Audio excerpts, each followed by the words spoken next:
Hello again, welcome back. We need to finish up section 6 of chapter 1, solving quadratic equations part 2. So let's get started, shall we? We're going to open this section, or this video, by talking about something called the discriminant. Now the discriminant comes from the quadratic formula, the opposite of b plus or minus the square root of b squared minus 4 times a times c, all divided by 2a.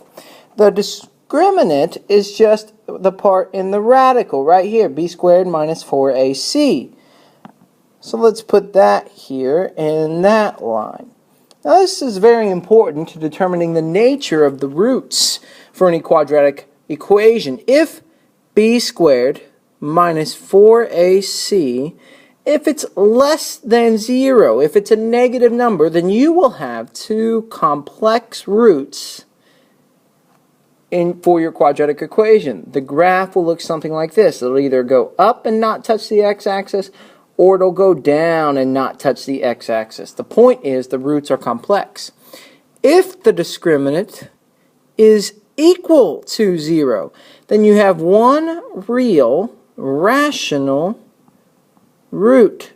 One real rational root. And what that picture looks like is the parabola comes down, just gives a little kiss to the x-axis, and then it goes back up. It's tangent to the x-axis.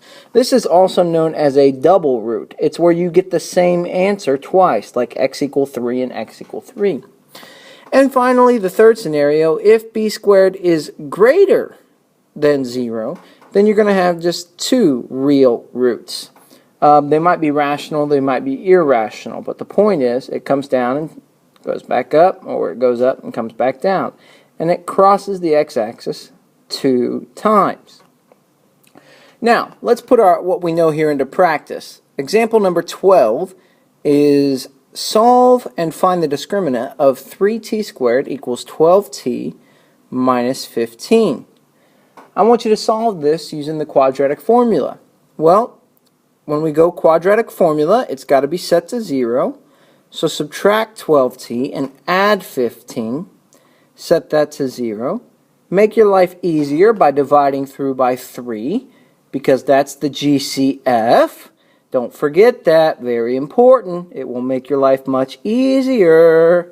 It's possible to do it without dividing by the 3, but you should. So we have t squared minus 4t plus 5 is equal to 0. Alright, let's solve this using the quadratic formula. So x equals the opposite of b, the opposite of negative 4 is positive 4, plus or minus b squared, and 4 squared is 16, minus 4 times a is 1, c is positive 5, all divided by 2 times a, and a is 1. Let's see here, 4 plus or minus, 4 times 5 is 20, and 16 minus 20 is negative 4. Check my math on that, make sure I did that right. Okay, well, the square root of negative 4 is just 2i, because the square root of 4 is 2, and the negative comes out, becomes the imaginary unit. And then you can reduce that to 2 plus or minus I. Alright, that means our roots are 2 plus or minus I. We have two complex, I'm going to write this here, roots. But you could have told me that earlier as soon as we got to this point. This is b squared minus 4ac simplified. That's negative 4. That, negative 4, is your discriminant. Right there, that's what we were looking for. As soon as the discriminant was negative, you should have known that you were going to get two complex roots, because you cannot take the square root of a negative. Question, would this parabola right here cross the x-axis, yes or no? No, it wouldn't, and if you need to test me on that, then do it on your calculator. Okay, for the rest of the lesson, we're going to practice solving some difficult quadratic equations.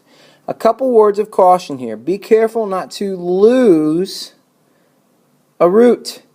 You lose roots when you divide by an expression and start crossing stuff out. Very tempting, but very dangerous. You could also gain roots. This happens when you multiply by an expression or raise to a power. Let me show you what I'm talking about. Here's example number 13. This is going to be a difficult one. I want you to solve 4x times the quantity x minus 1 equals 3 times the quantity x minus 1 quantity squared. Now what's tempting to do here is like, okay, it's not set to 0, I can't factor it yet, I can't complete the square yet, I can't do quadratic formula yet. This is what most of you are tempted to do. You're tempted to do divide by x minus 1. Divide by x minus 1. Uh-oh, that is a big fat no-no. Because what happens when you divide by an expression? You're going to lose answers. You will lose a root. And you don't want to lose a root, people. You need to keep your roots. So, let's say, nope, can't do that. That's not a good idea. So, what other ideas do we have? Well, we could expand both sides if you wanted to. What do I mean by that? Well, on the left side, we could distribute 4x times x minus 1. So that's 4x squared minus 4x. And on the right side, careful here, you have a quantity squared. That means you really have FOIL. It expands to x squared minus 2x plus 1. If you need to write that out and do FOIL, you can. Now on that side, you can distribute the 3. So it says 3x squared minus 6x plus 3. This is still set equal to 4x squared minus 4x. Now, a good strategy is to get it set to 0. This is always a good strategy. I always like to leave the leading coefficient positive. So let's subtract 3x squared from both sides and add 6x and then subtract the 3. Now, hopefully, once you get it set to 0, you will have an equation that factors. If it doesn't factor, then use the quadratic formula to solve it. But you know what? This one does factor because 3 and 1 multiply to get 3 and subtract to get 2 if 3 is positive and 1's negative. So that means our solutions are negative 3 and positive 1. Negative 3 and positive 1 are the solutions. Notice we didn't lose a root because of the way we went about solving this problem. Okay, let's do one that's just a little bit saucier here. This is number 14.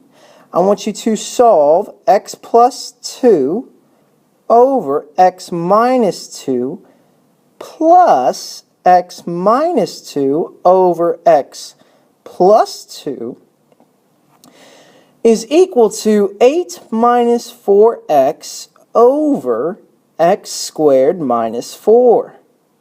Now, how do we go about solving this quadratic equation? This looks nothing like anything we've done before. And that's because we've got fractions, and not only that, we've got variables in those fractions. Well, what I would suggest to you is to kill the fractions. Get rid of them. Get them out of your life. You don't need them. You are going to do that by multiplying. So multiply by the common denominator. Just like when you did simplified rational expressions in Algebra 2. Well, the common denominator for this entire equation is x plus 2 times x minus 2. Those are the common factors. And I know that because if I factor x squared minus 4 down here, it factors to x plus 2 and x minus 2. It doesn't give me any new factors compared to what I already have. So this is what I'm going to do. Real small here. I'm going to put each expression in parentheses, and I'm going to multiply them all by x plus 2 times x minus 2. I'm going to multiply by x plus 2 times x minus 2. And finally, I'm going to multiply by x plus 2 times x minus 2. Wait a minute. Mr. Williams, you wrote x squared minus 4. Well, isn't that the same as x plus 2 times x minus 2? It's just a little shortcut, because when you do that on the right side, guess what goes away? The x squared minus 4 goes away. And you're left with 8 minus 4x. Isn't that cute? Also, in the back to the first fraction, the x plus 2's die, and you need to FOIL x plus 2 times x plus 2. I'm going to put x plus 2 squared. Plus, in the middle fraction, the x plus 2's die, and you have x minus 2 quantity squared. Sweet. Now, a word of caution here. When we did this, when we multiplied by an expression, we may very well have gained a root. I'll put that over here with a question mark. We may have gained a root, and we'll talk about that more here in a second. All right, so let's expand x plus 2 squared and x minus 2 quantity squared. That's x squared plus 4x plus 4. Over here is x squared minus 4x plus 4. Set that equal to 8 minus 4x. And now let's get this set to 0 and combine like terms. So x squared goes with x squared. That's 2x squared. 4x goes with negative 4x. Goes with another negative 4x, but it's on the other side. This side they cancel. Bring him over positive 4x. 4 plus 4 goes together. That's 8. But when you bring over this 8, guess what? They gone, because you would subtract 8. Now it's set to 0.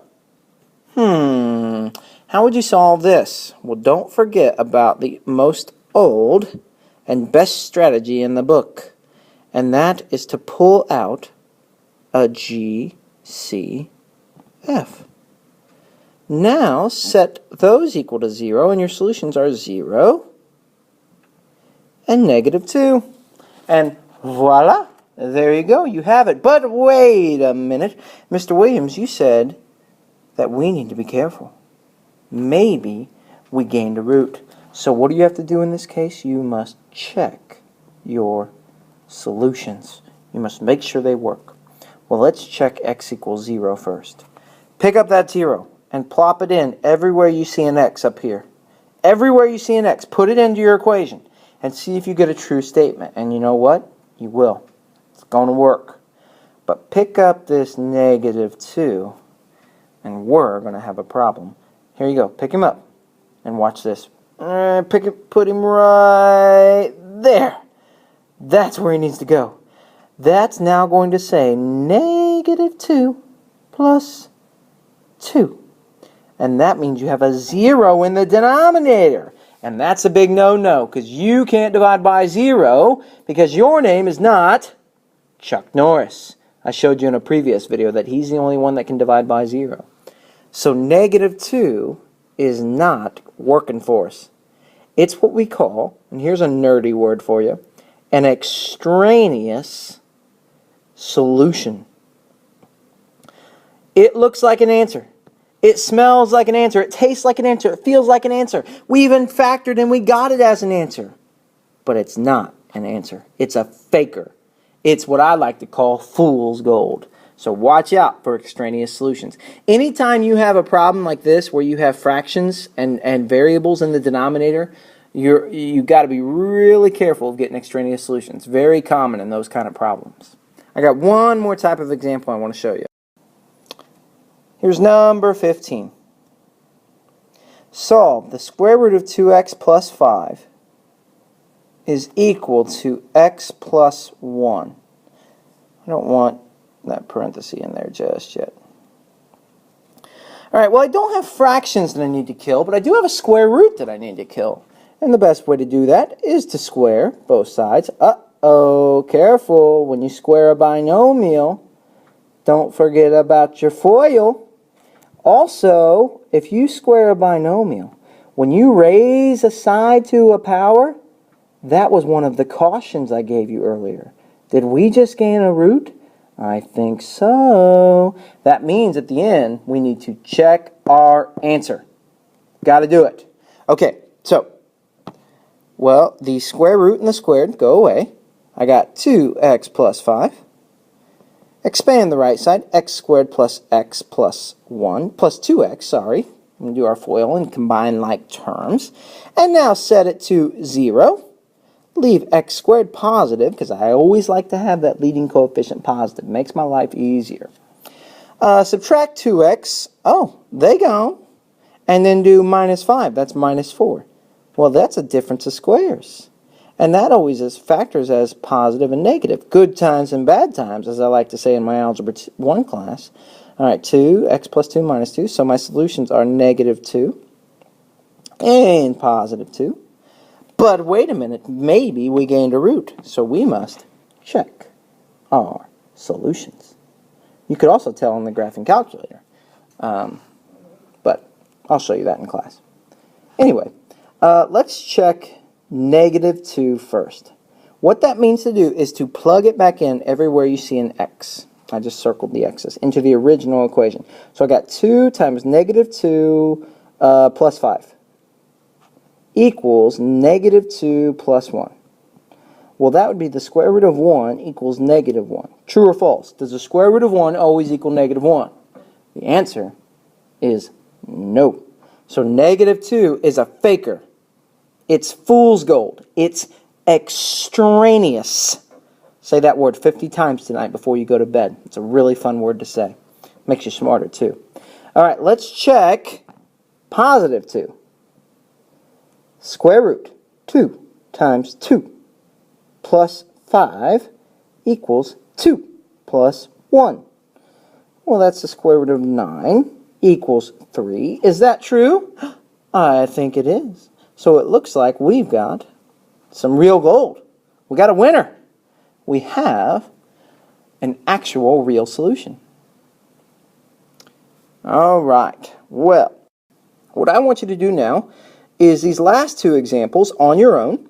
I've given you the problems. They're written out here. Now, in this first one, I would recommend factoring the x squared minus x minus 6 and multiplying through by the common denominator, the CD. Multiply through by the common denominator. Now, notice there's only one answer, which tells me one of the solutions is probably extraneous. Probably extraneous. In the second example, I would do FOIL and then get it set to 0 and factor and solve. Notice both of these answers work. Now notice when you get it set to 0, it's probably going to factor because these are real rational roots, the 5 and the 3. All right, work hard, do your practice examples. If you can't figure them out, text me or ask me in class. I'll help you out. It's a tough section, but it's an important section. Make sure you invest some time in it. I will talk to you later. Have a great night. I'm out.